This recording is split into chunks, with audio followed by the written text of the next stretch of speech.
Vedete, qui c'è l'ultimo cordino che cui era adornato il mantello, avevano messo un cordino marrone. Puletto invece, questo era quello precedente, cioè in oro. Ecco, qui sono i diversi testi seguiti con la contemporaneità dei due interventi, quindi dovrebbero essere il quarto e il terzo intervento. Andiamo avanti. Sì, questa è la situazione del palmetto che ospita il bambino. Andiamo avanti. Questa è la testa della Madonna, il capo. Ecco, questo è un particolare dei fregi che vengono fuori. I fregi sono in carta, naturalmente, per essere compatibili appunto in termini materici con l'opera. No.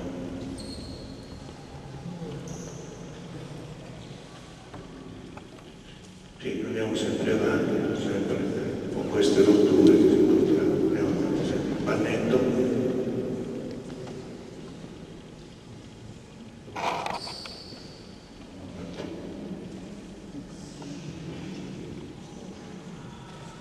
Ecco, anche questa è un'interpretazione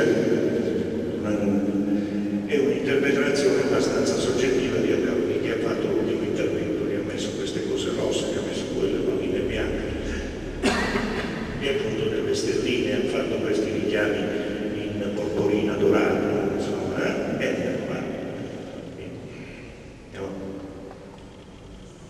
questo è sempre una delle condizioni in cui si rinvenivano le parti dell'opera dopo, vedete un po' come le due.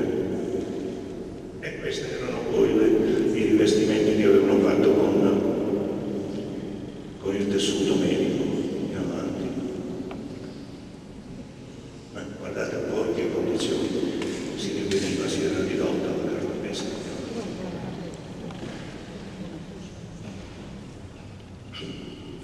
Sì, siamo sempre nel mantello che si intravede il piede destro.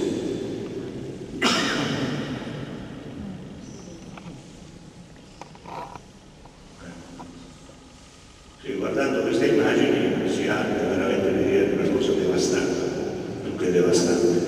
No? Ecco, cominciano ad apparire i pregi di Gorgione e quelli interni differiscono da quelli esterni del mantello.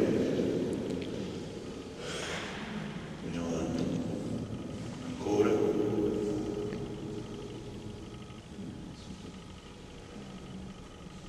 Ecco, questi sono i fregi in carta della prima edizione, cioè dell'edizione di origine, e che ho rinvenuto soltanto in piccole pagine. E quindi la maledizione al primo intervento si rese necessario evidentemente perché queste carte, queste cordure, questi ricami di carta si erano evidentemente consunti oppure ammalorati per umidità.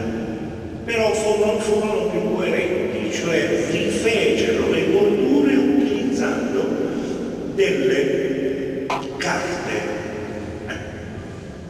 che applicavano e sovrapponevano a quelle esistenti.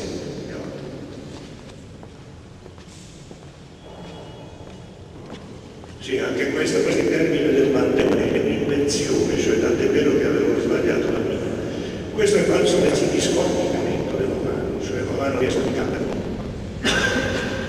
Non c'è altro, non c'è altro. Poi la pagina definitiva è questa che vedete, vi ho detto che non c'è stata un'integrazione perché sarebbe stata la creazione di un falso, bensì per offendere la vista, per non offendere l'occhio, si usa completare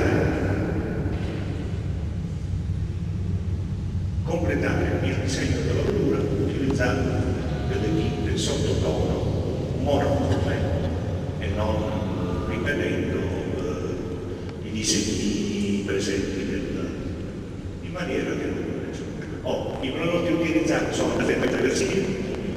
Per esempio le paghine sono state pulite con un solvente che viene utilizzato con la sovrintendenza per non così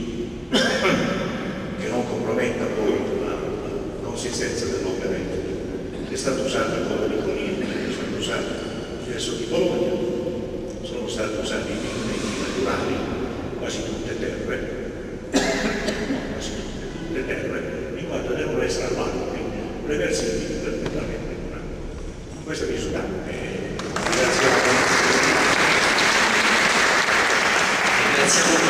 certamente la cosa che mi colpisce, che l'hai fatto, tutto questo l'hai fatto con amore e per amore, e di questo vale molto di più di tutte le spiegazioni che possiamo avere e giusto che abbiamo. E niente, concludiamo, il neo confratello vuole onorarvi con un'offerta di qualche rinfresco qui nel salone, quindi concludiamo attraverso appunto questo. Buona domenica.